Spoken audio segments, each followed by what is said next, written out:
Thank you very much, Tim, and thank you very much to the schools for their outstanding and very informative presentations.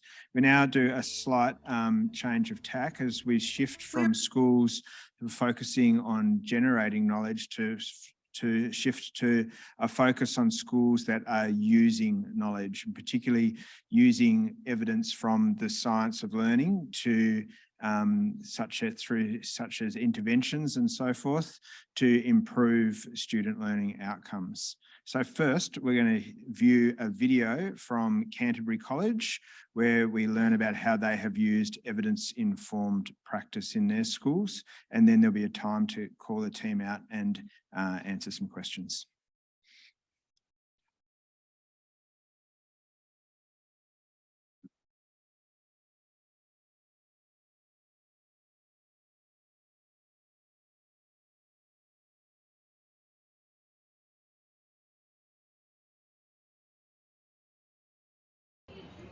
It was early in 2020 that we realised that the new senior system was going to challenge our students. It was also going to challenge some staff in learning how to best prepare them. This was a really big undertaking, and when we heard about the opportunity to work with SLRC was going to ensure that we met our goals, we jumped at the opportunity. So our aim from the outset was to develop independent and self-regulated students in line with our world-ready aspiration, with the big idea being to develop a Canterbury way for students to approach their learning. This took the form of the Learner's Toolkit, a set of effective learning strategies which we developed in collaboration with the Science of Learning and Research Centre. Back in 2020, our first research question asked what actually were the current study habits of our students, and we then wanted to observe what the impact would be of implementing these effective strategies on their learning. We turn to the research, and you can see here a selection of the key literature that we use to help develop our approach. The Understanding How We Learn book by the learning scientists was a key highlight for us in helping to develop our knowledge, and it was the visual and easy to digest nature of that book which we really liked. The way this knowledge was used was to translate the key cognitive processes into student-friendly language that was universal all the way from our junior school up to our year 12s. And this took the form of the 5 strategies that you can see there. So there's retrieve it, visualize it, space it, jumble it, and connect it, and some examples of the key techniques that we use with the students.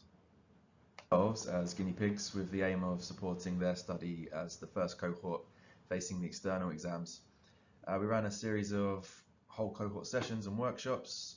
These were then filtered down to the lower year levels throughout 2020. Students were provided with some theory about the strategies and then worked through techniques such as using flashcards, creating brain dumps and concept maps, and completing retrieval quizzes. So we completed some pre and post survey data. What we saw was an increase in students using some of the high impact active study strategies that I mentioned just before, such as the flashcards and practice tests.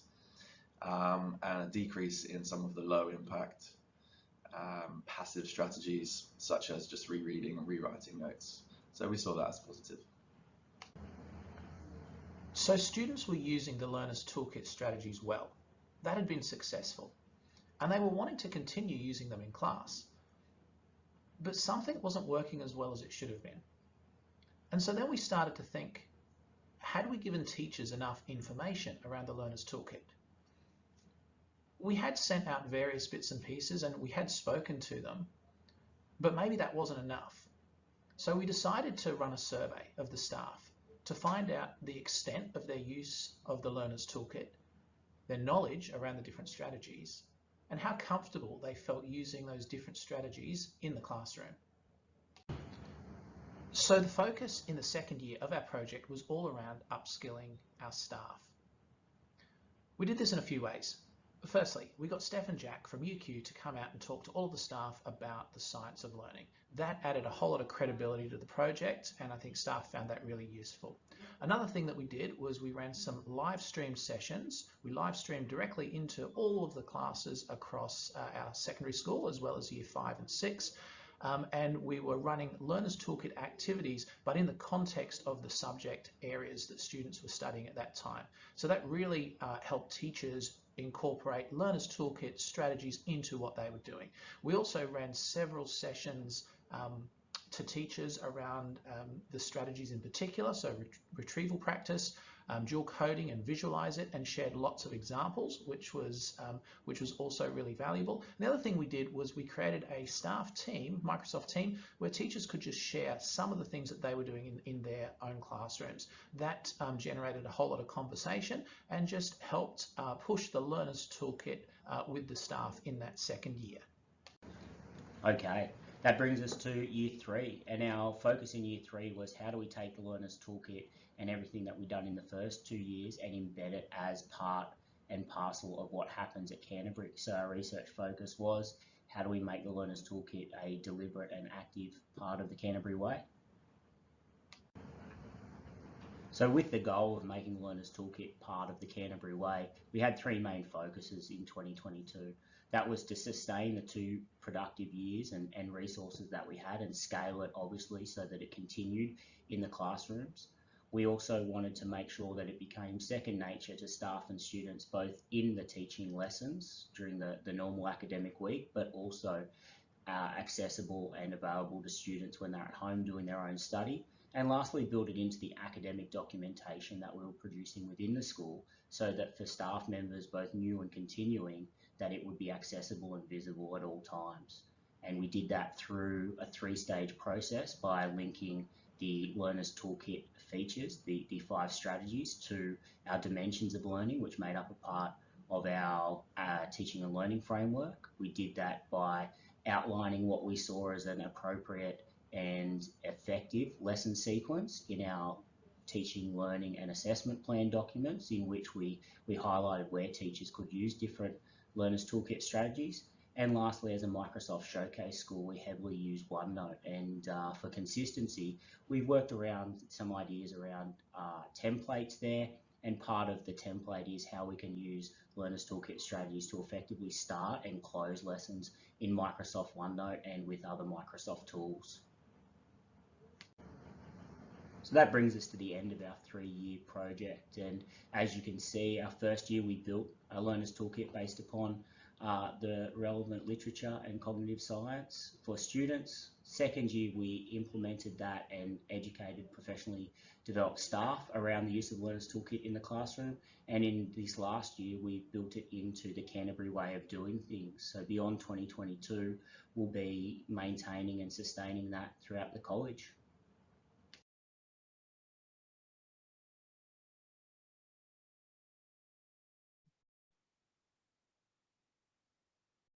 Thank you very much. I'd now like to call down the Canterbury team of Chris, Jake and James to answer any questions. And we're a little time poor, so it's going to be a maximum of 2 questions.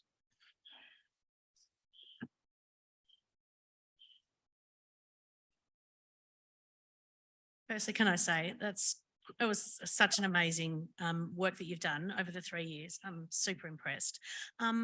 I wanted to just ask about how the teachers feel, because I think it's a great idea, about having was it 5 strategies quite explicitly stated within, let's say lesson plans, how they feel about having to do those things and list them in their lessons.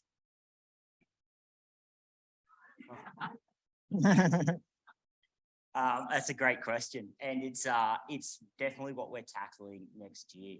Staff we come from a school that we're fairly progressive staff. They're very on board with the science of learning and the science behind it. And I think that's the partnership with UQ and being part of the SLRC and having Steph and her team come out and talk to them. They're all on board with that, but there are the practicalities of the school and timing and planning and curriculum and everything else that's going on. So that's the journey we're exploring at the moment. So we talk about our teaching and learning documents. We talk about our teaching and learning framework. We talk about our OneNote. We talk about the use of the Learners Toolkit in that sense.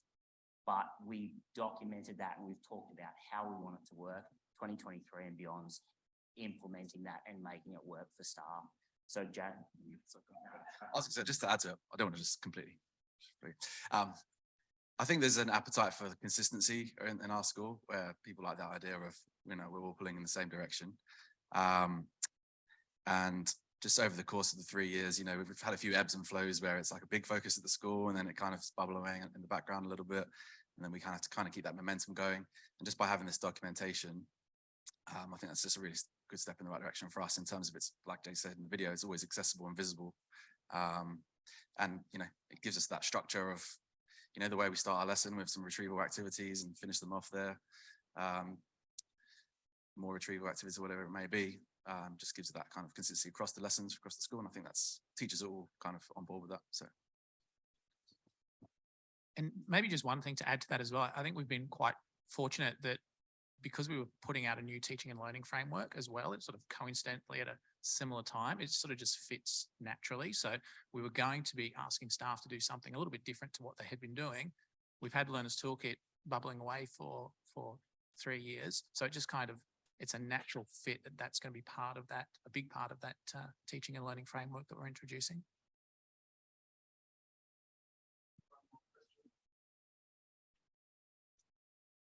Whilst we're getting the microphone, can I just say, I wonder if you've got the model copyright. With the benefit of hindsight, I wonder whether you have any advice for other school partnerships that are perhaps going to develop in the future in terms of that reflection that I noted in the video about why it was that students weren't taking up these effective learning strategies or learning toolkit as much as you'd hoped. So, and that there might have been a barrier there with the teacher buy-in. Do you have any post-program reflection about how you would have done things differently, or how people could do things differently in order to really harness that buy-in? I think, as I said in the start of the video, was our first starting point was to start with those year 12s who are going into the external exams. And it then, as it turned out, you know, we started with the students, then we went to the teachers. Could have been the other way around. Some of the things that happened along the way were a little bit accidental, I guess, just, you know, how, as you start, things go in different directions. So yeah, that's something we could do again if we were to, I mean, even just with the 5 strategies there, I hear different things from different people who are doing different work in different schools and think, oh, that's a great idea. That could have tied in somewhere there. And so yeah, there's always things you can do better, I think. But. Maybe just on the staff thing, like if we were going to go through things again, I think the more practical you can make it for staff to begin with is probably the best place to start. So I think a lot of times research is kind of quite general, but as soon as you start showing staff, hey, this is an example that's going to fit right into your faculty area, or this is going to work for you, the more sort of specific, and I guess if you lower the barriers to entry a little bit by giving them some good ideas to begin with. And I think we sort of started hitting on that in that second year when teachers started sharing things, but maybe giving them some of those really concrete things to start with might have been a way of speeding things up a little.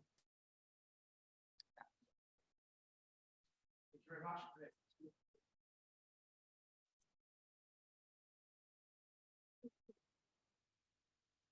Thank you. And I'd now like to welcome Catherine Hart from Cannon Hill Anglican College, who is going to share her project with us on student-centred feedback.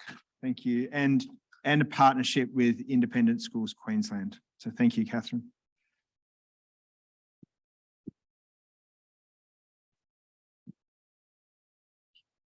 Okay. Cool. All right. Good morning, everyone. I'm Catherine Hart. That's not me. That is me. I'm Catherine Hart. I'm a classroom teacher from Cannon Hill Anglican College, and I'm going to be sharing, like Cam said, some of the story of our student-centred feedback project, which was conducted perhaps a little bit differently to some of the other projects today in partnership through Education Independent Schools Queensland, and then with UQ as well, and particularly with Dr. Cameron Brooks. So teachers are working harder than ever, we know that. Burnout rates are really high in our profession, and work intensification is a really serious issue. As educators, we know that from our lived experience day to day. In fact, whilst teachers have known this for years, it's very recently become somewhat of a hot topic in the media and amongst politicians in recent weeks. At the same time, with social media and the kind of societal expectations our students are under, the pressure on our students to have visible success in all aspects of their lives is really increasing. In a high-performing school, we're really fortunate that our students want to do well and that they care about their education. But is working harder by providing ever-increasing teacher-driven feedback a real solution? Does it help our students to be more successful? Does it equip them to have their own self-efficacy? Or is it perhaps a bit of a band-aid solution that is leading to teacher burnout and more passive students? So Hattie and Timperley have obviously been very frequently cited for exploring the relationship between effective feedback and student outcomes. And what's really key there is the term effective. Whilst it's tempting for teachers to retain total control of that feedback cycle for perceived ease or for applying our expertise, for accountability, for timing, it's not always what's most effective for our students to have success.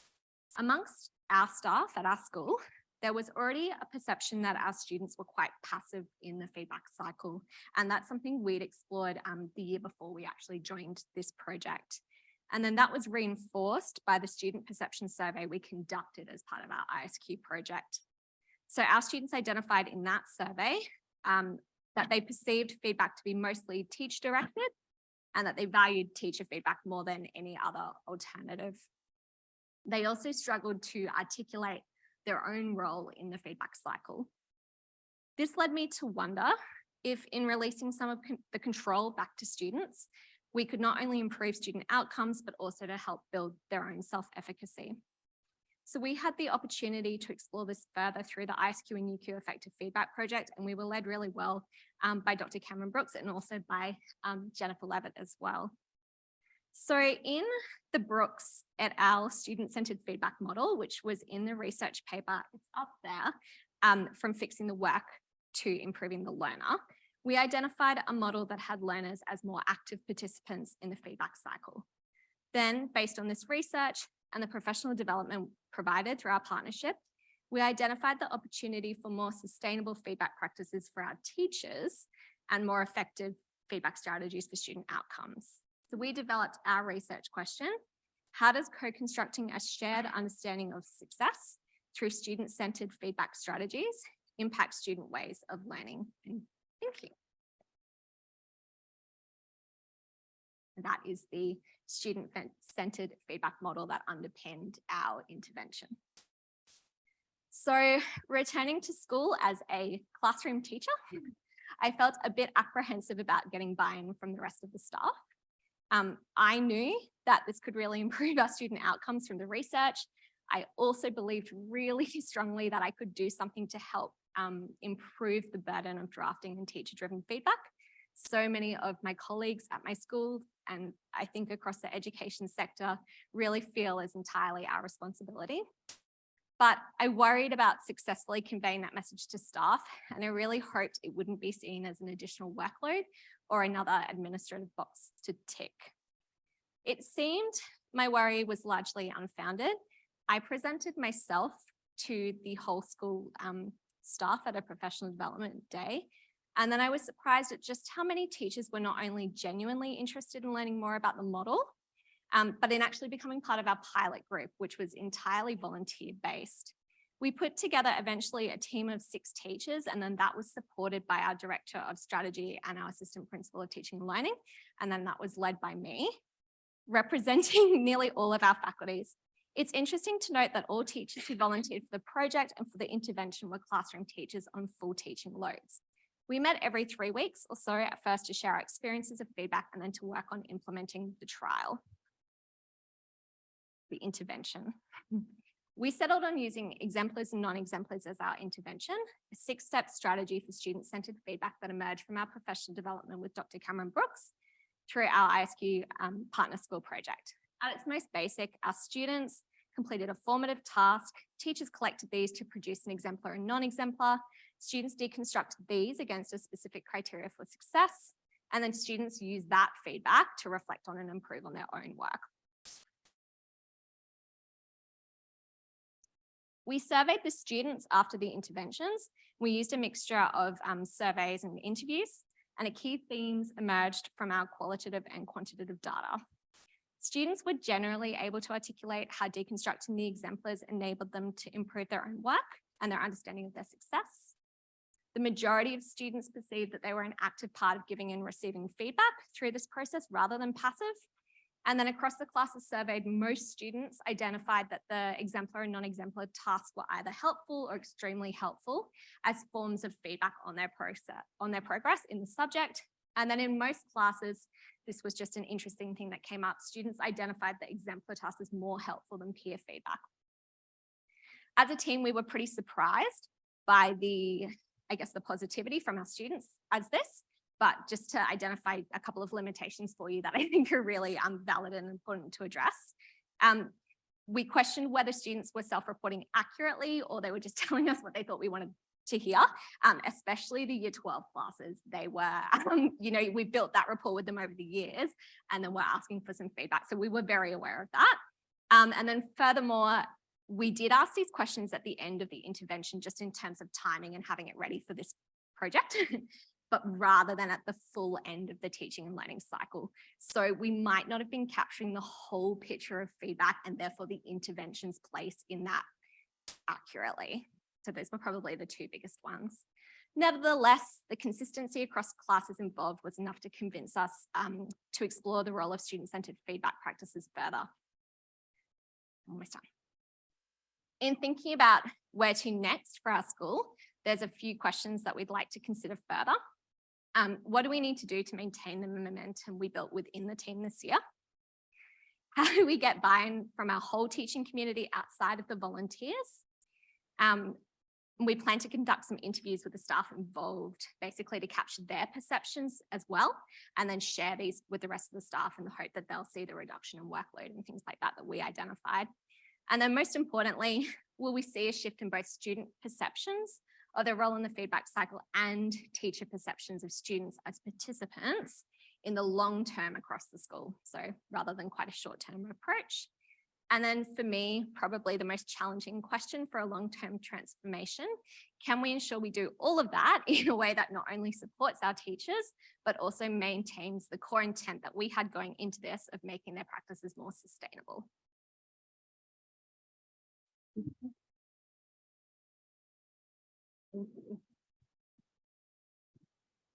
Thank you. I don't know if Jenny, you wanted to join Catherine for questions or not, or for answers, but do we have any questions? Thank you, Catherine. Wonderful presentation. Question over here. Oh, sure. I really love that feedback model. That looked so great. I was just wondering if there was a thought going forward about linking it to academic progress. Yes, so definitely that's we haven't gone to that step of analysis to look at like almost like pre and post test data. Definitely that's something that our Director of Data and Strategy is interested in.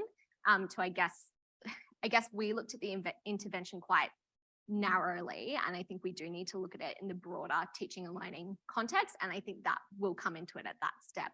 So it's definitely on our radar. At the moment, we've been more in the feedback model, looking at culture, shifting culture, shifting thinking, building a culture in our school at that stage, and then obviously we will look to see the outcomes as well. I hope that makes sense.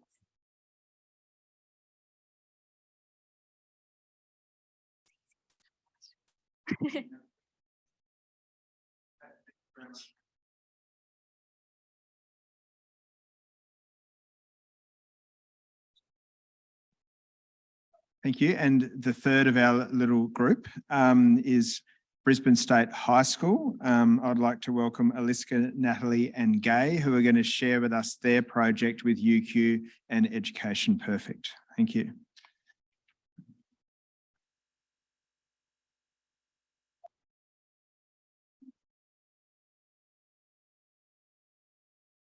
Not sure if I'm using that one.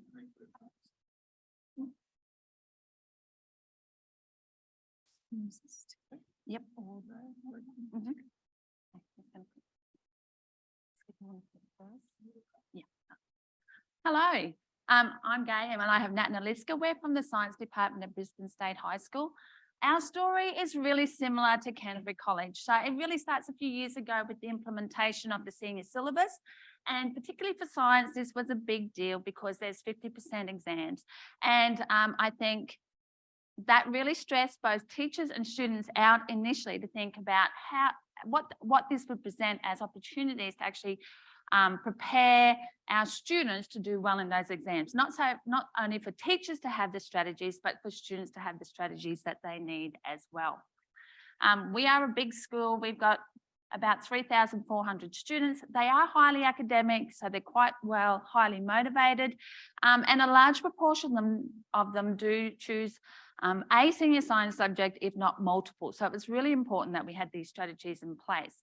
We're also an iPad school, so we embed digital pedagogy into our classrooms, and Education Perfect is one of those platforms that we use. Part of the reason our journey actually started when we did those external exams were coming in, and as a whole school, we actually looked at strategies that would be useful with the scientists, learning scientists, and we did a lot of PD around that, and then we started to implement those space and retrieval practices into our classrooms. We know that if students are well prepared, so not only by the teachers, but they have those strategies themselves, then they are less stressed when walking into those exams because they are more prepared. That's what we want for our students. And we wanted everyone to feel calm and confident going into those exams. We are also really wanting our students to be those independent learners where they can control and monitor their own learning and have those strategies to use effectively at home on their own to use their time effectively for that long-term retention. And of course, we want to make sure that that's embedded across all our classrooms. Currently, we use Education Perfect for a range of strategies like checking for understanding, differentiation. We track students' learning, and we use it for feedback. So an opportunity came up at the start of the year for us to use EP in conjunction with those high learning strategies. So we really want to explore how it could support both teachers and students to implement those strategies effectively.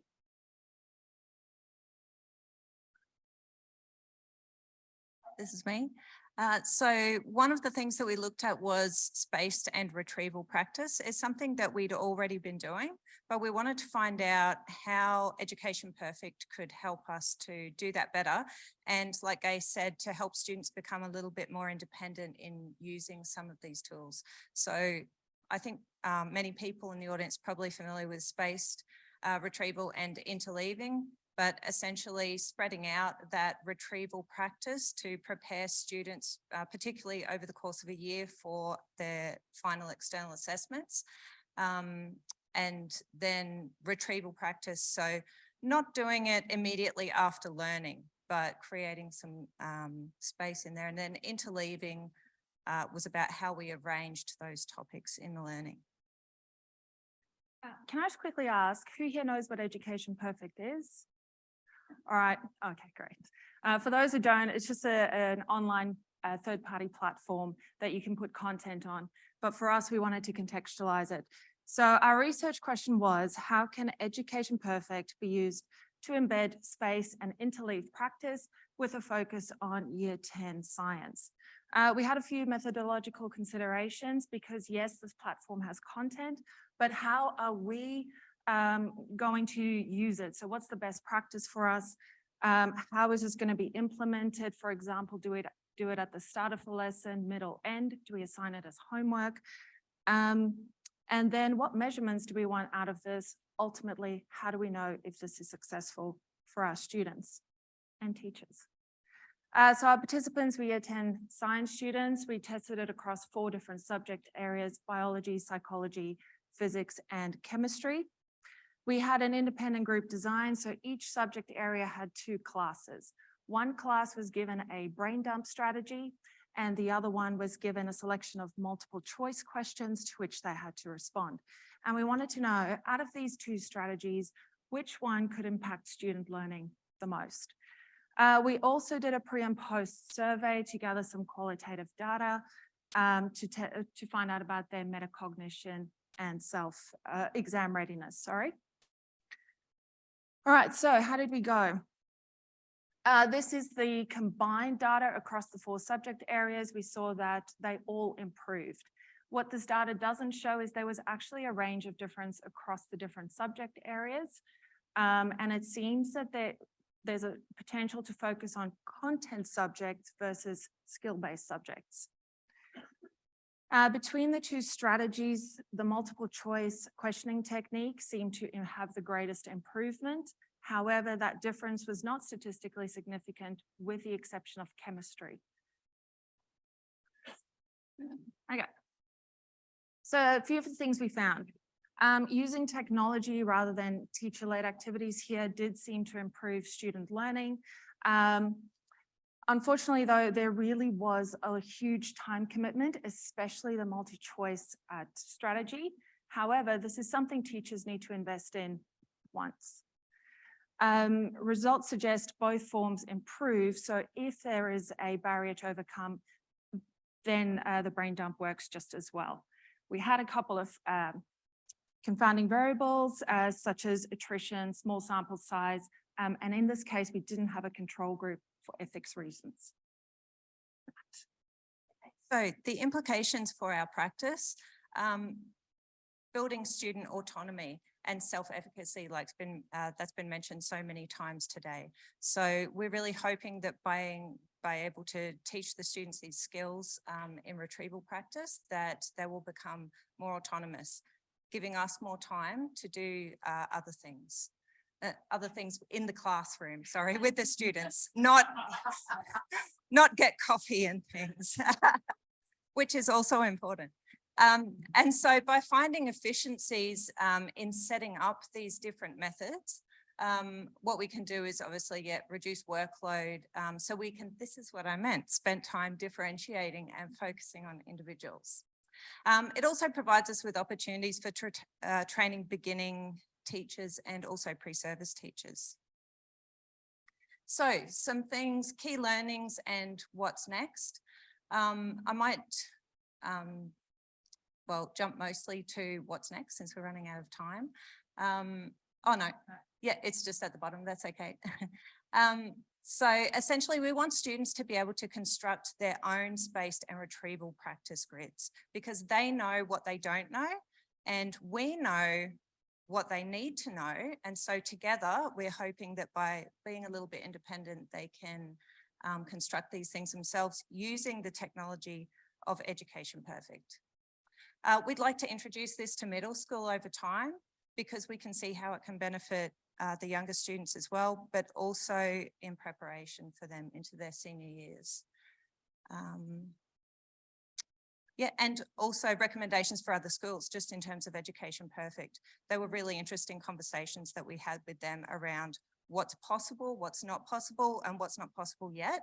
And they showed a lot of interest too in our ideas and how they might take some of that into the design of their services for other schools.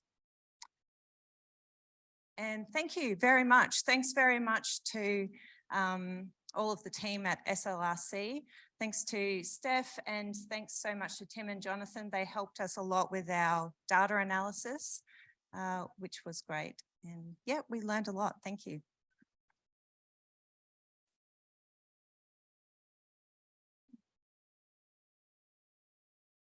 Thank you very much, State High. Do we have any questions for the State High team?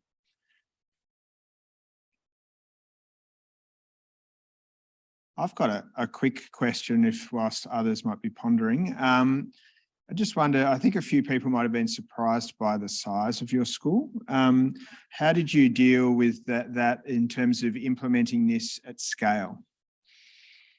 We haven't actually, I'm very loud.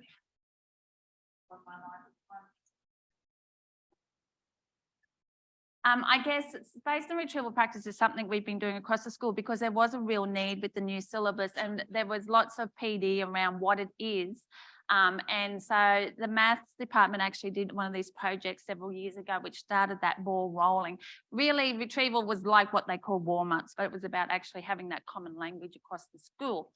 It is a big school, but the staff are really willing to, you present research and that this actually works, and they're really willing to get on board, especially when they see such a reason for it, like, not only the 50% exams, but how many times do we say, oh, meeny, mo, we did that last year, they don't remember it next year, and so on. So it's really a strategy for all the year levels, and I think teachers really saw a need.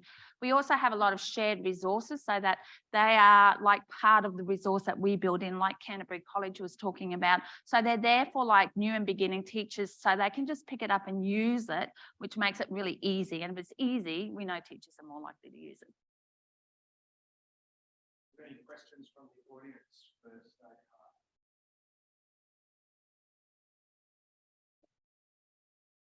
Yeah, good. I was just curious, I know with some of the online programs that we've run, the students that feel confident and competent seem to engage more with the programs. Did you see differences in the types of learners and their engagement with completing the program? Can I answer this? Yes, please. So we have one thing in our advantage. We are an iPad school. Like, digital pedagogy is just part of everyday life. So getting the kids to engage with technology, not a problem. Initially, there is a bit of resistance, like, oh, we have to do this again. And because you're doing it on a digital platform, they're being held accountable. I can see that you're on or not. But over time, it just became norm, and we found they would actually walk in, sit down and just go. So the more we did it, the more used to it they got it. And then I think they started to appreciate the effect it was having. Thank you very much, State Hart.